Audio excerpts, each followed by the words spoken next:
আমরা যেহেতু মাছে পেঁয়াজ রসুনটা কম খাই, তাই জন্য আমি আজকে কাতলা মাছের কালিয়াটা পোস্ত বাটা আর কাজু বাদাম বাটা দিয়ে করেছিলাম।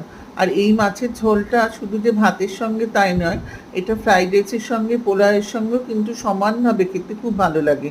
যাই হোক, মাছটা আমি খুব ভালো করে ভেজে নিলাম, একটু কড়া করেই ভেজেছি, কারণ মাছটা আমার না হলে একটু গন্ধ লাগে, তাই জন্য একটু কড়া করে ভাজলাম।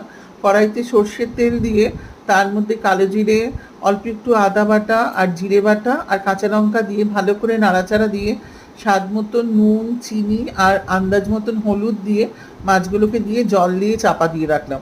খানিকক্ষণ চাপা দিয়ে রাখার পর মাছটা যখন সেদ্ধ সেদ্ধ হয়ে এসছে, তার মধ্যে কাজু বাদাম বাটার পেস্টটা, কাজু আর পোস্ত বাটার পেস্টটা দিয়ে ভালো করে নাড়াচাড়া দিয়ে যখন দেখলাম একটু ঝোলটা গাঢ় মতন হয়ে এসছে, ওপর থেকে টক দইটা দিয়ে খানিকক্ষণ রেখে নামিয়ে ফেললাম।